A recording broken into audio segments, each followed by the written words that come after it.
ನಮಸ್ತೆ ಬಂಧುಗಳೇ, ಶ್ರೀ ಮಲೆ ಮಹದೇಶ್ವರ ಬೆಟ್ಟಕ್ಕೆ ಆಗಮಿಸುವ ಭಕ್ತಾದಿಗಳಿಗೆ ಮತ್ತು ಪ್ರವಾಸಿಗರಿಗೆ ನೋಡಿ, ಇವತ್ತು ಮಲೆ ಮಹದೇಶ್ವರರು ಪಾಡ ಮೆರೆದಂತಹ 77 ಮಲೆಯಲ್ಲಿ ಒಂದಾದಂತಹ ತಪ್ಸರೆ ಪುಣ್ಯಕ್ಷೇತ್ರಕ್ಕೆ ನಮ್ಮ ಮೂಗೂರು ಗ್ರಾಮದ ಭಕ್ತಾದಿಗಳು ನೋಡಿ ಜೆನ್ಸೀಟು ಮತ್ತೆ ಮಲೆ ಮಹದೇಶ್ವರರು ಹುಲಿಯ ಮೇಲೆ ಕೂತಿರುವ ಆಕಾರದ ಪ್ರತಿಮೆ ಹಾಗೆ ಇನ್ನಿತರ ಕಬ್ಬಿಣ ಪದಾರ್ಥಗಳನ್ನ ತಂದಿದ್ದಾರೆ.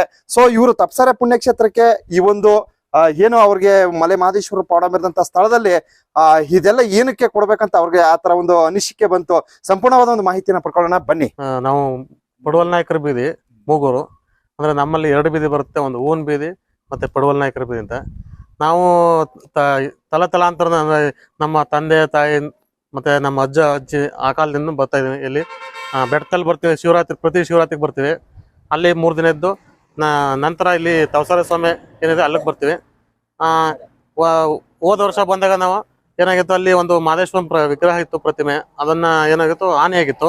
ಆಗ ಏನ್ ಮಾಡೋದು, ನಮ್ಮ ಒಂದು ಪಡವಲ್ ನಾಯಕರ ಬೀದಿ ಯುವಕರು, ಅಲ್ಲಿರುವಂತ ದೇವರಗುಡ್ರು ಮತ್ತೆ ಯಜಮಾನರು, ಅಲ್ಲಿರುವಂತ ಎಲ್ಲ ಊರಿನ ನಮ್ಮ ಊರಿನವರ ಕೆಲವೊಂದು ಹಿರಿಯರು ಯಜಮಾನರವರೆಲ್ಲ ಸೇರಿಸ್ಕೊಂಡು ನಾವು ಈ ತರ ಮಾಡ್ಬೇಕು ಅಂತ ನಮ್ಮ ಯುವಕರೆಲ್ಲ ನಾವು ಚರ್ಚೆ ಮಾಡ್ಕೊಂಡು, ಆಗ ನಮ್ಮ ಯಜಮಾನರು ಹೇಳಿದಾಗ ಆಯ್ತು ಮಾಡ್ರಿ, ಇದು ಒಂದು ಒಳ್ಳೆ ಸೇವೆ ಆಗುತ್ತೆ ಅಂತ ಎಲ್ಲ ಹೇಳಿದ್ರು.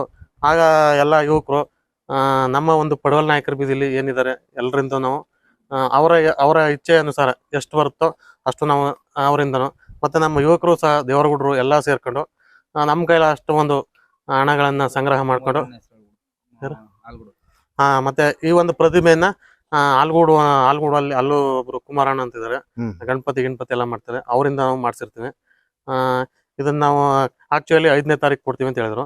ಆದ್ರೆ ಅವರು ಸ್ವಲ್ಪ ಕೆಲಸ ಅನಾರೋಗ್ಯ ಕಾರಣದಿಂದ ಏನಾಯ್ತು, ನಿನ್ನೆ ನಮ್ಗೆ ಅಂದ್ರೆ 10ನೇ ತಾರೀಕು ಕೊಟ್ಟಿದ್ದಾರೆ. ಇದನ್ನ ನಾವು ಈಗ ಹೇಳಿದೀವಿ, ಅಲ್ಲಿ ಪೂಜೆ ಮಾಡುವಂತ ಪೂಜಾರಿಗೆ ಹೇಳಿದೀವಿ, ಸರ್ ತಗೊಬನ್ನಿ, ಅವ್ರು ಸಂತೋಷದಿಂದ ಹೇಳಿದ್ದಾರೆ. ತಗೊಂಡು ಈಗ ಅದನ್ನ ನಾವು ಪ್ರತಿಷ್ಠಾಪನೆ ಮಾಡ್ತೀವಿ. ಈ ಒಂದು ಪ್ರತಿಮೆಯನ್ನ ಮಾಡೋ ಉದ್ದೇಶ ಏನಪ್ಪ ಅಂದ್ರೆ, ಏನು ಜನಗಳ ಒಂದು ಸೇವೆಯನ್ನ ಮಾಡ್ಬೇಕು ಅನ್ನೋ ಉದ್ದೇಶನ ಮಾಡ್ತಿದ್ದೀವಿ. ಯಾವುದೇ ಒಂದು ಇದಿಲ್ಲ. ಈ ಹಿಂದೆ ತಪ್ಸರೆಗೆ ಬಂದಿದ್ದೀರಾ? ವರ್ಷ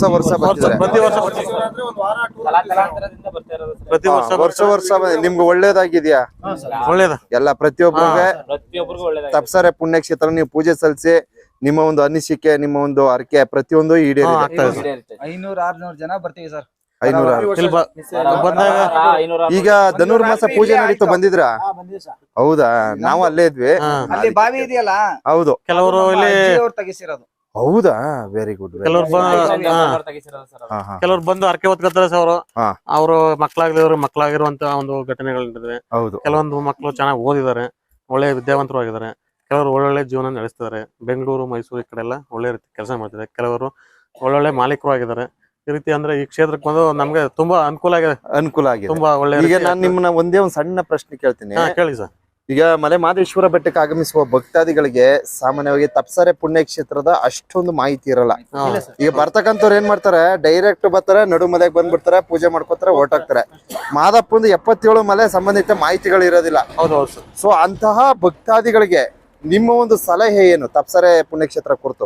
ಈ ನಾನು ಬೇರೆ ಎಲ್ಲ ಭಕ್ತಾದಿಗಳು ಹೇಳೋದಂದ್ರೆ, ನಾವು ಈಗ ಮೂಗೂರವರು ಬೇರೆ ಊರವರು ಬರ್ತಾರೆ, ಆದ್ರೆ ನಮ್ಗೆ ಅಷ್ಟೇ ಅಲ್ಲ, ಎಲ್ಲ ಇಡೀ ನಮ್ಮ ಒಂದು ಎಲ್ಲ ರಾಜ್ಯದ ಏನು ಎಲ್ಲ ಜನರು ಇದ್ದಾರೆ ಅವ್ರಿಗೆಲ್ಲ ನಮ್ಗೆ ಯಾವ ರೀತಿ ಒಳ್ಳೇದಾಗಿದೆ ಆ ರೀತಿ ಅವ್ರಿಗೂ ಒಳ್ಳೇದಾಗ್ಲಿ ಆಗ್ಬೇಕು ಅಂದ್ರೆ ಈ ಕ್ಷೇತ್ರಕ್ಕೂ ಸಹ ತಾವೆಲ್ಲ ಬಂದು ಭೇಟಿ ಕೊಡಿ, ಅದ್ ಸ್ವಾಮಿಯನ್ನು ದರ್ಶನ ಮಾಡಿ ಅಂತ ನಾವು ಕೇಳ್ಕೊತೀವಿ. ಸೂಪರ್, ಅದ್ಭುತ, ಚೆನ್ನಾಗಿದೆ. ಒಂದ್ಸಲ ಉಗಿ ಹಾಕ್ಬಿಡಿ ಮತ್ತೆ.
ಸುಗಮದ